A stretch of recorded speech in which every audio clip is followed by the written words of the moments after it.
आपके सामने जिम्मेदारी से रखी है। और मैंने पहले आपके मोबाइल भी इसलिए बंद करवाए थे कि घर की बात घर में पहले खुलकर चर्चा हो जाए।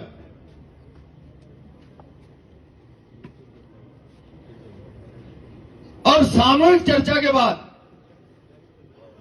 हम सारे लोग इस निष्कर्ष पर पहुंचे, सरकार समरावता प्रकरण में संवेदनशीलता का परिचय दे। यह उदाहरण काम नहीं करे लोकतंत्र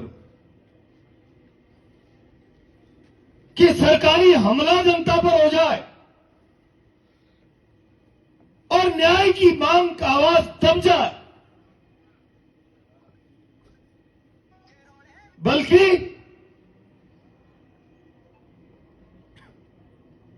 चोरी और सीनाजोरी फरियादियों को गुनाहगार बनाया जाए, जिसकी प्रॉपर्टी जले उसे जलाने का अपराधी बना दिया जाए। मैं समझता हूं हम लोकतंत्र में विश्वास करते हैं, हिंसा में हमारा विश्वास नहीं, और इसीलिए हमने चौथ के बरवाड़ा से लेकर नगर फोर्ट तक अपनी आवाज को ठीक तरीके से सरकार तक पहुंचाने का प्रयास किया। लेकिन मुझे लगता है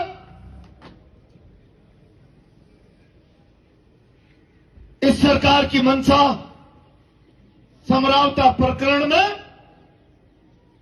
लोगों को न्याय दिलाने की नहीं, और ऐसा हुआ तो ये बहुत अन्यायपूर्ण बात होगी। और शायद हो सकता है सरकार की मंशा इसलिए भी नहीं कि समरावता को न्याय पुनर्भरण, इन बातों पर अगर सरकार को आगे बढ़ना पड़ा तो यह भी स्वीकार करना पड़ेगा कि लोगों की संपत्ति सरकारी अमले ने जलाई है, सरकारी अमले ने। शासनिक तंत्र के अपराध पर पर्दा डालने के लिए न्याय की भावना का अगर ये सरकार कत्ल करना चाहती है तो फिर चलाओ लाठी गोली, और हमारी आवाज बंद नहीं हो सकती।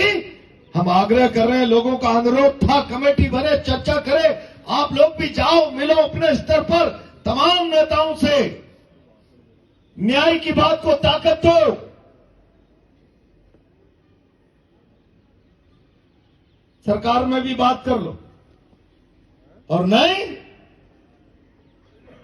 तो फिर संकल्प करके जाओ।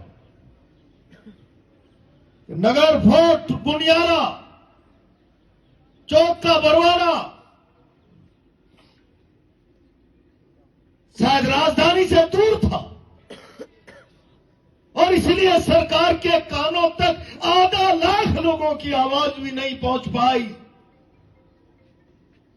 तो हम सरकार के दरवाजे पर आकर हुंकार भरेंगे, 25 फरवरी को राजस्थान की विधानसभा का घेराव करेंगे। सब तैयार है? जाओ, गांव गांव में हलक जगाओ। अगर समरावता की न्याय की आवाज दब गई तो जुल्म का नया इतिहास लिखा जाएगा। फरियादी दोषी, अपराधी सुरक्षित।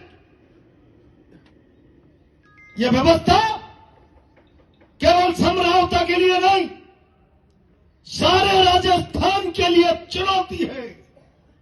और जो न्याय में विश्वास करता है, भरोसा करता है, लोकतंत्र के प्रति आस्था है, अन्याय के खिलाफ जिसके चहर में आ गए, उस पूरे राजस्थान को 25 फरवरी